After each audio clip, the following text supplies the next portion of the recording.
ایران اور اسرائیل کے درمیان کا تنازع صرف دو ملکوں کا مسئلہ نہیں بلکہ پورے مڈل ایسٹ کی سیاست اور قومی مقاصد سے جڑی ایک بہت ہی پرانی کہانی ہے۔ یہ اختلاف 1979 میں ایران میں انقلاب اسلامی کے بعد سے شروع ہوتا ہے، جب ایران نے اسرائیل کے وجود کو تسلیم کرنے سے انکار کر دیا۔ یہ لڑائی صرف زبانی جنگ تک محدود نہیں رہی تھی بلکہ اس نے سینکڑوں جنگوں، سازشوں اور پیش رفتہ ہتھیار کے مسلسل دور کو جنم دیا ہے۔ آج یہ کنفلکٹ دنیا کے امن کے لیے ایک بہت ہی بڑا خطرہ ہے، لیکن اس کی اصل کہانی کیا ہے اور کس طرح سے اختلاف سالوں سے بڑھتا چلا جا رہا ہے؟ آئیے اس ویڈیو میں ہم مکمل تاریخ کو جاننے کی کوشش کرتے ہیں۔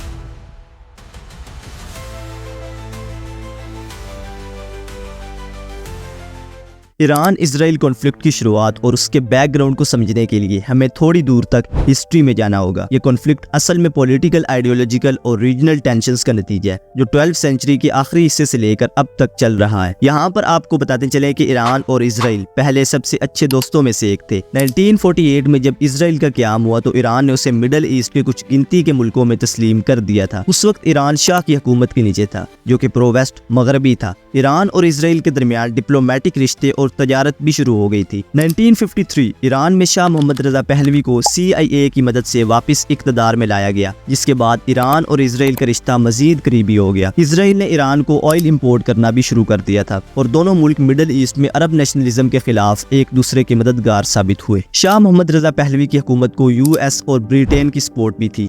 شاہ نے اپنے دور میں کچھ ایسی پالیسیز اپنائی جو بعض لوگوں کے لیے مقبول تھیں، لیکن کنزرویشن اور ریلیجیس گروپس اس کو خطرناک سمجھتے تھے۔ شاہ کی حکومت کو بہت سی مخالفت کا سامنا کرنا پڑا جو انفلیشن، ان ایمپلائمنٹ اور پولیٹیکل ریپریشن کی وجہ سے تھی۔ ایرانین پیپلز کے ساتھ علماء کا ایک حصہ بھی شاہ کے خلاف ہو گیا، جہاں آیت اللہ روح اللہ خامنئی جو کہ ایک بہت ہی بڑا ریلیجیس لیڈر تھا وہ بھی سینٹرل رول ادا کر رہا تھا۔ خامنئی کو 1960s میں ایران سے نکال بھی دیا گیا، لیکن ان کا اثر لوگوں میں زندہ تھا۔ انہوں نے اپنے خطبات اور رائٹنگ کے ذریعے شاہ کی مخالفت کو مزید بڑھایا جو کیسٹ ٹیپس کے ذریعے ایران میں اسمگل کیے جاتے تھے۔ جنوری 1979 میں شاہ نے ملک چھوڑ کر چھٹی پر جانے کا فیصلہ کیا، لیکن اصل میں یہ اس کی ملک سے چھٹی تھی۔ اگلے ہی مہینے آیت اللہ خامنئی واپس ایران آ گئے اور انہوں نے مونارکی کے خلاف اسلامک ریپبلک کا نظام طے کرنے کا اعلان کیا۔ شاہ کی فورسز اور ایرانی پیپلز کے دوران تھوڑی بہت لڑائی تو ہوئی، لیکن ان کے مقبول لیڈر کا واپس آنا مزید ہمت کا سبب تھا۔ شاہ کے گزرنے کے بعد خامنئی نے ایک اسلامک ریپبلک کا نظام طے کیا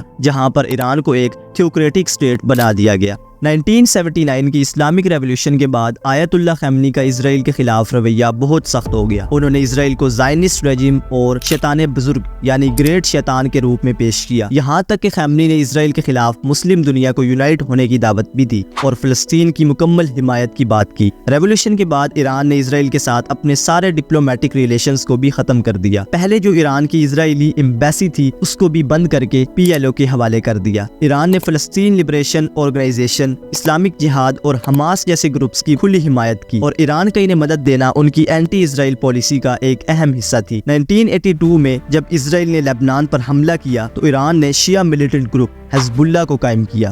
حزب اللہ گروپ کے بارے میں مکمل ویڈیو چاہیے تو کامنٹ ضرور کیجیے گا، انشاءاللہ ویڈیو آ جائے گی۔ حزب اللہ کو ایران نے ٹریننگ، ویپنز اور فائنینشیل سپورٹ بھی دیا۔ یہ گروپ ساؤدرن لبنان سے آپریشن چلاتا ہے۔ حزب اللہ نے کئی دفعہ اسرائیل کے خلاف جنگ میں شامل ہو کر ایران کی اینٹی اسرائیل پالیسی کو مضبوط کیا۔ یہ ایران کی ایک اسٹریٹجک لڑائی ہے جس کے ذریعے ایران اسرائیل کے خلاف لبنان کے بارڈر سے پریشر مینٹین رکھتا ہے۔ 1980s اور 1990s کے دوران ایران اور اسرائیل کے درمیان جو ٹینشنز اور کنفلکٹس دیکھنے کو ملے وہ زیادہ تر انڈائریکٹ طریقے سے پروکسی وارز اور ریجنل انفلوئنس کے ذریعے سامنے آئے، لیکن یہاں پر ایک ایسا وقت آتا ہے کہ ایران اور عراق کے درمیان ہی وار شروع ہو جاتی ہے۔ ستمبر 1980 میں عراق کے ڈکٹیٹر صدام حسین نے ایران پر حملہ کر دیا۔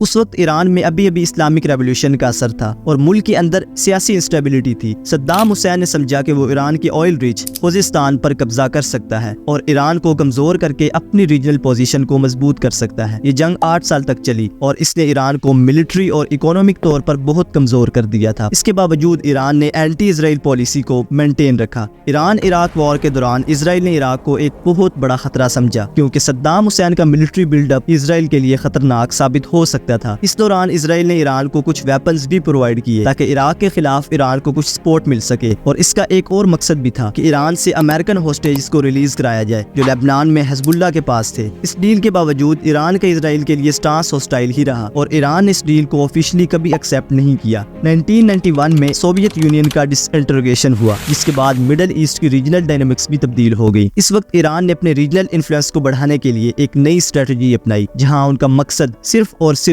اسرائیل کے خلاف اپنی اپوزیشن کو مضبوط کرنا تھا۔ 1990s کے دوران اسرائیل کے لیے ایران کا نیوکلیئر پروگرام ایک بہت بڑا مسئلہ بن گیا تھا کیونکہ اسرائیل کو ڈر تھا کہ ایران کے نیوکلیئر ویپنز ہمیں بہت نقصان پہنچا سکتے ہیں۔ کیا ہونا تھا؟ اسرائیل نے انٹرنیشنل کمیونٹی میں ایران کے خلاف پروپیگنڈا شروع کر دیا، کہا کہ ایران ایک رف اسٹیٹ ہے جو مڈل ایسٹ میں اسٹیبلٹی کے لیے خطرہ ہے۔ یہ الفاظ اسرائیل نے ویسٹرن پاورز کے سامنے کہے تھے۔ 1992 میں اسرائیلی پرائم منسٹر یتزک رابین نے ایران کو اسرائیل کے لیے ایک ایگزسٹنشل تھریٹ قرار دیا۔ یہ پہلی بار تھا کہ جب اسرائیل نے ایران کے خلاف اتنا سخت رویہ اختیار کیا۔ اس وقت اسرائیل نے اوپنلی کہا تھا کہ ایران کا نیوکلیئر پروگرام اور اس کا حزب اللہ جیسے گروپ کو سپورٹ کرنا ہمارے لیے خطرناک ثابت ہو سکتا ہے۔ اس کے بعد حزب اللہ نے ساؤدرن لیبنان سے اسرائیل کے خلاف اپنے اٹیکس کو مزید بڑھا دیا۔ اسرائیل کے خلاف سوسائڈ بومبنگ، راکٹ اٹیکس اور گوریلا وارفیئر کے ذریعے حزب اللہ نے اسرائیلی فورسز کو نشانہ بنائے رکھا۔ 1997 میں محمد خاتمی ایران کے پریزیڈنٹ بنے۔ ان کا رویہ پچھلی لیڈرشپ کے مقابلے تھوڑا ماڈریٹ تھا، بٹ اسرائیل کے لیے ان کا سٹانس کبھی نہیں بدلا۔ ایران کے سپریم لیڈر آیت اللہ خامنی نے اسرائیل کے خلاف اپنی ہاسٹیلٹی کو مینٹین رکھا۔ 21 سینچری کے دوران ایران اور اسرائیل کے درمیان ٹینشنز بہت انٹینسیفائی ہو گئی تھی۔ 2002 میں ایران کے نیوکلیئر پروگرام کے بارے میں پہلی دفعہ انٹرنیشنل کمیونٹی کو پتہ چلا جب opposition group national council resistance of Iran نے ننتز اور عرق کی نیوکلیئر فیسلٹیز کے بارے میں انفارمیشن ریویل کی۔ ایران کہتا ہے کہ ہمارا نیوکلیئر پروگرام صرف سیویلین انرجی کے لیے، لیکن اسرائیل کو یہ خوف تھا کہ ایران ان سب چیزوں کے ساتھ ہمارے لیے ایگزسٹنشل تھریٹ بن سکتا ہے۔ 2006 میں حزب اللہ اور اسرائیل کے درمیان 34 دن کی جنگ ہوئی جو سیکنڈ لیبنان وار کے نام سے جانی جاتی ہے۔ حزب اللہ کو ایران کا سپورٹ ملتا رہا اور اس نے اسرائیل کے ناردرن سٹیز پر راکٹ فائر بھی کیے۔ یہ جنگ اسرائیل کے لیے ایک اسٹریٹجک فیلئر مانی گئی تھی کیونکہ حزب اللہ کو ختم کرنا ان کے لیے بہت مشکل ثابت ہوا۔ ایران اور اسرائیل کے درمیان ڈائریکٹ وارز کے بجائے زیادہ تر کانفلکٹس پروکسی وارز کے ذریعے لڑی گئی۔ پروکسی وارز میں دونوں کنٹریز اپنے الائز اور ریجنل پارٹنرز کے ذریعے ایک دوسرے کے انٹرسٹ کو نقصان پہنچانے کی کوشش کرتے ہیں۔ عراق، سیریا اور فلسطینین ٹیریٹریز میں پروکسی وار کا یوز کیا گیا۔ کیسے ایران نے شیعہ ملیٹس کو سپورٹ کرنا شروع کر دیا۔ اس کے بعد ایران نے حماس اور اسلامک جہاد جیسے گروپ کو سپورٹ کرنا شروع کر دیا، یہاں تک کہ 2006 میں ایران نے اوپنلی حماس کی سپورٹ کی۔ جب یہ گروپ غزہ میں پاور میں آیا، ایران نے اس گروپ کو بھی ٹیکنیکلی اور فائنینشلی سپورٹ پرووائڈ کیا۔ یمن کی سیول وار کے دوران ایران نے ہوتھی ریبلز کو بھی سپورٹ کرنا شروع کر دیا جو شیعہ سیکٹ سے تعلق رکھتے تھے۔ اس سپورٹ کا مقصد ایران کے لیے ریجنل ڈومیننس کو مضبوط کرنا اور سعودی عربیہ کے انفلوئنس کو چیلنج کرنا تھا، لیکن اس کا انڈائریکٹ امپیکٹ اسرائیل پر بھی ہوتا رہا۔ اسرائیل کو یہ بھی ڈر تھا کہ اگر ایران یمن میں اپنا انفلوئنس مضبوط کر لیتا ہے تو یہ ریڈ سی اور گلف آف ایڈن کے ٹریڈ روٹس پر ایک بہت بڑی رکاوٹ بن سکتا ہے۔ 2010 میں ایران کے ننتز نیوکلیئر فیسلٹی پر سائبر اٹیک ہوا جو سٹیکس نیٹ مالویئر کے ذریعے انجام دیا گیا۔ یہ اٹیک صرف اور صرف ایران کے نیوکلیئر پروگرام کو روکنے کے لیے تھا اور اس کا الزام US اور اسرائیل پر لگایا گیا۔ یہ سائبر وارفیئر کا ایک نیا پہلو تھا جو ایران اور اسرائیل کے درمیان اس ٹیکنالوجی کے ذریعے سامنے آیا۔ 2010 سے 2012 کے درمیان ایران کے کئی نیوکلیئر سائنٹسٹ کو بھی قتل کر دیا گیا، جس کا الزام ایران نے موسد پر لگایا۔ اسرائیل کا یہ مقصد تھا کہ ایران کے نیوکلیئر پروگرام کو سلو ڈاؤن کیا جائے تاکہ وہ نیوکلیئر ویپنز بنانے کے قریب نہ پہنچ سکے۔ 2015 میں ایران اور UK، US، France, China, Russia اور جرمنی کے درمیان ایک نیوکلیئر ڈیل ہوئی جو JCPO کے نام سے جانی جاتی ہے۔ اس ڈیل کے تحت ایران نے اپنی نیوکلیئر ایکٹیویٹیز کو ریسٹرکٹ کرنے پر مان لیا اور اس کے بدلے اس پر لگی ہوئی اکنامک سینکشنز کو ہلکا کر دیا، لیکن اسرائیل اس وقت کے prime minister Benjamin Netanyahu اس ڈیل کا سخت مخالف تھا۔ اس نے اسے ہسٹورک مسٹیک قرار دی اور کہا کہ یہ ڈیل ایران کو نیوکلیئر بوم بنانے کے لیے راستہ دے سکتی ہے۔ نیتن یاہو نے US کانگریس کے سامنے ایک اسپیچ بھی کی جہاں اس نے ایران کے خلاف ایکشن لینے پر زور دیا۔ Iran's rulers, the response from nearly every one of the governments represented here یہ اسرائیل کے انٹرنیشنل سٹیج پر ایران کے خلاف ایک بہت بڑی ڈپلومیٹک ایفرٹ تھی۔ اسرائیل کو یہ خوف تھا کہ ایران اپنے سینکشنز کے ختم ہونے کے بدلے مزید ریسورسز حاصل کر لے گا جو حزب اللہ اور مڈل ایسٹ میں ان کی پروکسی ایکٹیویٹیز کے لیے استعمال کیے جا سکتے ہیں۔ عراق کے اندر ایران کی سپورٹ سے بنی شیعہ ملیٹس کتائب حزب اللہ اور اسائب اہل الحق اسرائیل کے لیے انڈائریکٹ مسئلہ تھا کیونکہ یہ ایران کے انٹرسٹ کو پروموٹ کرتے تھے۔ اسرائیل نے ایران میں کئی ایئر سٹرائکس کیے جو ایران کے ویپنز شپمنٹس کو ٹارگٹ کرتے تھے جو سیریا کے ذریعے حزب اللہ کے پاس جا رہے تھے۔ 2020 کے دوران اسرائیل نے سیریا میں ایران کے پریزنس کو ختم کرنے کے لیے دوبارہ ایئر سٹرائکس جاری رکھے جو موسٹلی میزائل ڈیپورٹس، ویپنز اور IRGS کے کمانڈرز کو نشانہ بناتے تھے۔ یہ اسرائیل کے ایران کے ریجنل انفلوئنس کو کاؤنٹر کرنے کا ایک طریقہ تھا جو مڈل ایسٹ میں ایران اسرائیل پروکسی وار کا ایک میجر فرنٹ بنا ہوا ہے۔ جب اسرائیل کے لیے بہت مشکل ہو گئی تھی تو اس یونائٹڈ اسٹیٹ کی میڈیٹیشن سے اسرائیل نے کچھ عرب ملکوں جیسے کہ UAE، بحرین، سوڈن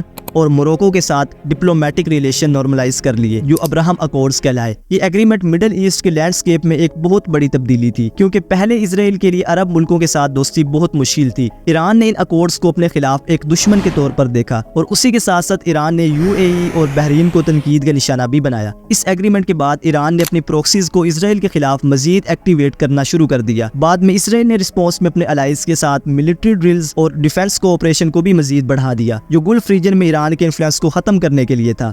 ایران اور اسرائیل کے درمیان اسٹریٹ آف ہارمز اور ریڈ سی میں بھی کلیشز دیکھنے کو ملے۔ یہ اسٹریٹجک واٹر ویز دونوں ملکوں کے لیے بہت ہی اہم ہے، یہاں تک کہ اسرائیل نے ایران کے آئل ٹینکس پر قبضہ کرنے کی رپورٹ بھی سامنے آئی ہے۔ ریسنٹ ایئرز میں اسرائیل اور ایران کے درمیان سائبر وارفیئر میں بھی اضافہ دیکھنے کو ملا ہے۔ 2020 میں اسرائیل پر ایران نے سائبر اٹیکس کیے جو اس کے واٹر انفراسٹرکچر کو ٹارگٹ کرنے کی کوشش تھی۔ اس وقت US نے اسرائیل کو اپنا کلوز الائی بنا لیا اور مڈل ایسٹ میں اسرائیل کو ایک اسٹریٹجک پارٹنر کے طور پر ٹریٹ کیا اور یہ ایران کے لیے ایک بہت بڑا چیلنج بن گیا تھا۔ لیکن کولڈ وار کے بعد رشیا نے ایران کو اپنا اسٹریٹجک پارٹنر بنا کر مڈل ایسٹ میں اپنی پریزنس کو مزید بڑھا دیا۔ اسرائیل اور ایران کے درمیان ٹینشنز نے انٹرنیشنل آرمز مارکیٹ کو بھی انفلوئنس کیا۔ US نے اسرائیل کو ایڈوانس ڈیفنس سسٹم جیسے کہ آئرن ڈوم پرووائڈ کیا جو اسرائیل کے لیے ایران کے خلاف پروٹیکشن کا ایک کی کمپوننٹ ہے۔ بٹ ایران نے بھی رشیا سے آرمز پرچیز کیے ہیں جیسے کہ ڈرونز اور میزائل سسٹم جو سیریا، عراق اور لیبنان میں ان کے انفلوئنس کو مزید بڑھانے کے لیے استعمال ہوتے ہیں۔ ایران نے اپنی پوزیشن کو رشیا اور چائنا کے سپورٹ کے ذریعے مضبوط کرنے کی بہت کوشش کی جو US اور اسرائیل کے لیے صحیح نہیں تھا۔ ایران اسرائیل کانفلکٹ کا فیوچر کچھ کریٹیکل فیکٹرز پر ڈیپینڈ کرتا ہے۔ ایران کا نیوکلیئر پروگرام اس کانفلکٹ کا سینٹرل پوائنٹ ہے۔